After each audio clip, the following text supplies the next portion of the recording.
Hello guys, Cash here. So, since I talked in the last couple of series about the Assassin's Creed journey and how it developed, I think because I like the way how we got through the whole era of Assassin's Creed and the Tearmaker board also helping to somehow sort all of the happenings in the games. I think because I had also pleasure working with that, maybe it would be a good time to proceed and take apart the next big series, which is one of the biggest there is. So the Pokemon series. Why did I choose the Pokemon series, you may ask?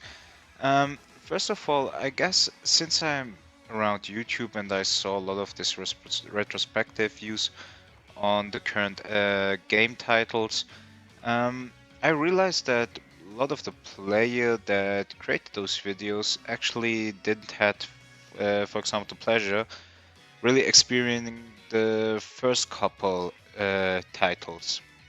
And thanks to my age, I think I'm one of the people who can say they really played all games in their time, in their era. So I can give little bit more value into that, and I thought, and because I really enjoyed it, and it's a big part of my whole childhood, and since up to today I'm still playing them, but not as much as I did back then.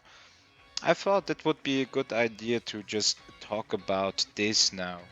Um, yeah, and again, I mean, as you can see, the TeamMaker bot, I am enjoying doing it because it somehow gives me a bit more room to sort everything down. And also you can see at one glance how I see them in relation to the other ones. As you can see here underneath, I place more or less every single main title there is.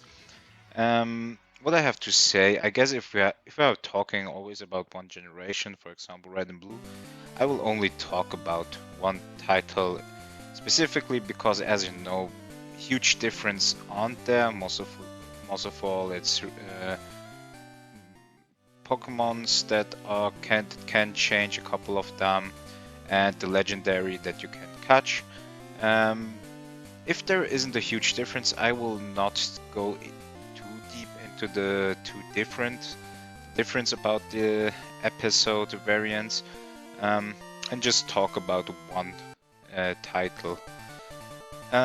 Okay, so I think that's it for the introduction part, and we can start with the beginning of this whole Pokemon journey and this conquer through the world with Red and Blue. I mean, the first thing you may should know, but I guess it's more now common fact now that these are actually the debugged version of the Pokemon Green. So Pokemon Green was first in Japan, and after that, they make the outboxed version, and this version was then used for the other continents of the world, and released as Red and Blue.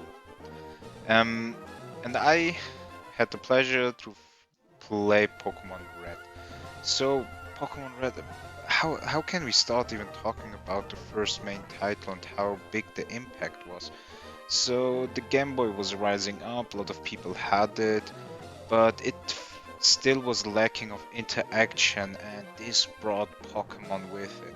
Interaction was the main big part, the one selling point this entire this journey, this game title had.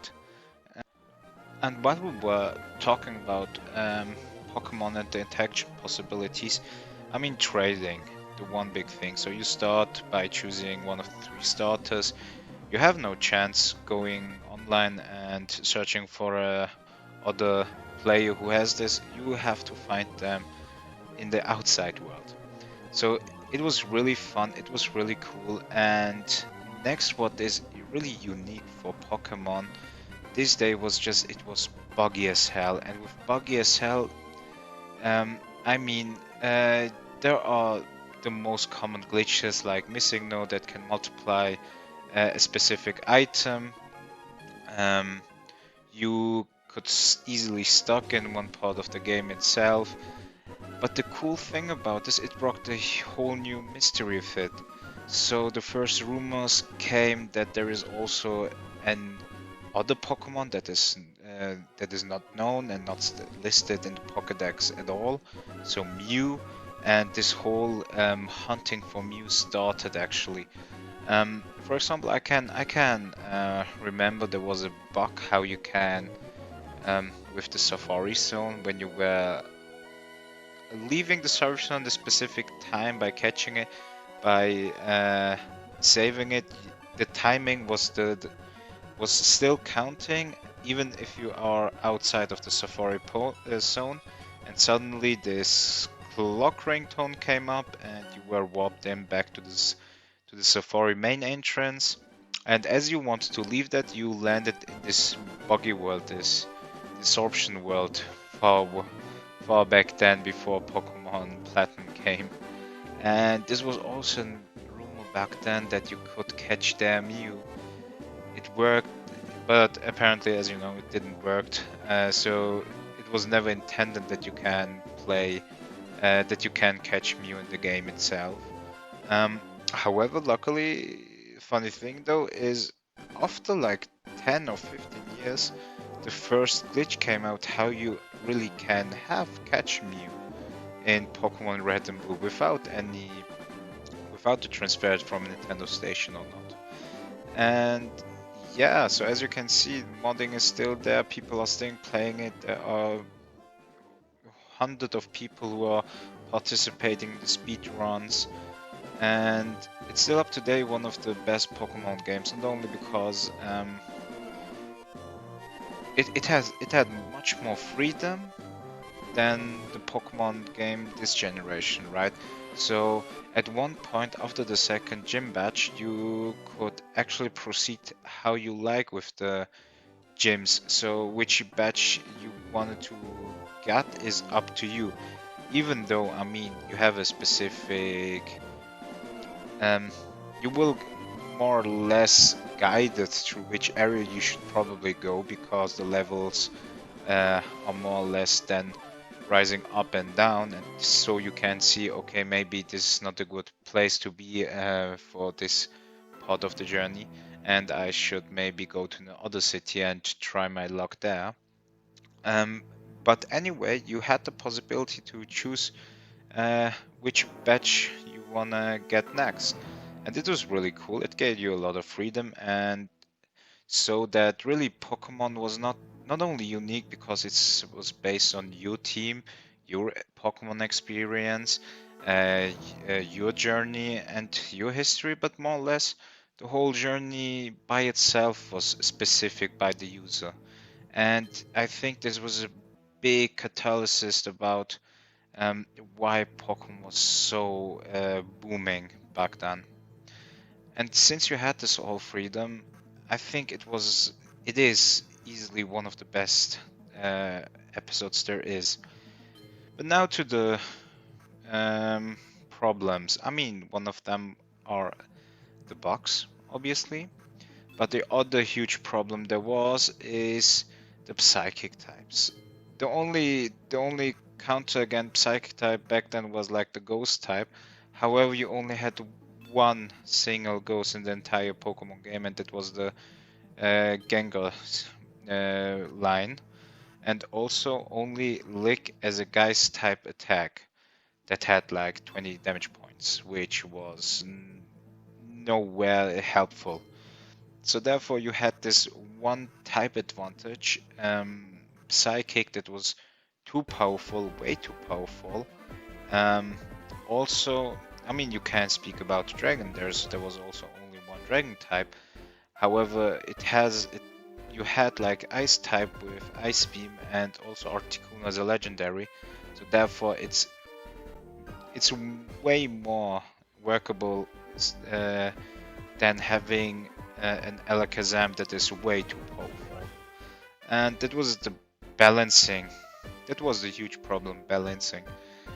And yeah, since there was so much balancing problems, and I don't want to even go on talking about the problem that for special value was for special attack and special defense, which even just buffed the psychic types even more.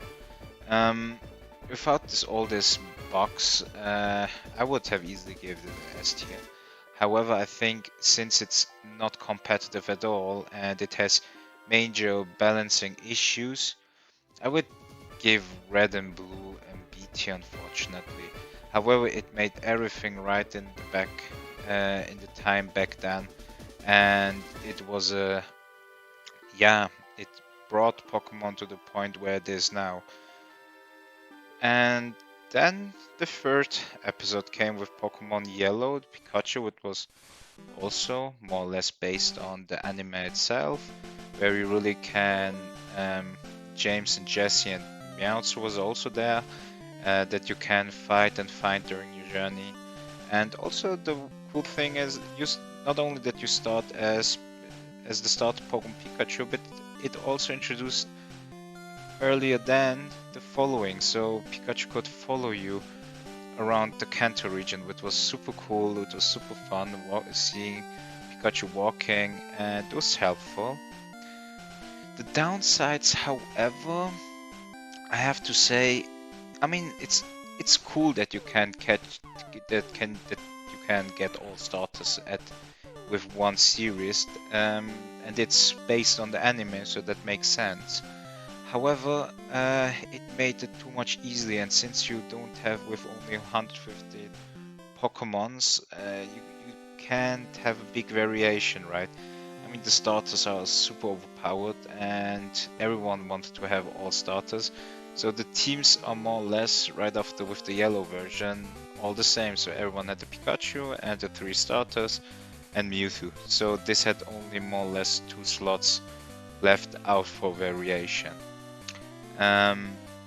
But yeah, it was cool, and also to mention, spirits also changed from red and blue.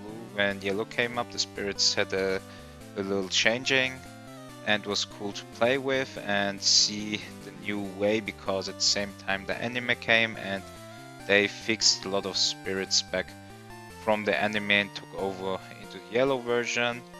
And last but not least, I have to say, together with the anime and with the establishing of the yellow version, more or less Pikachu was set as the mascot of the whole Pokemon Empire, and I guess will never change then.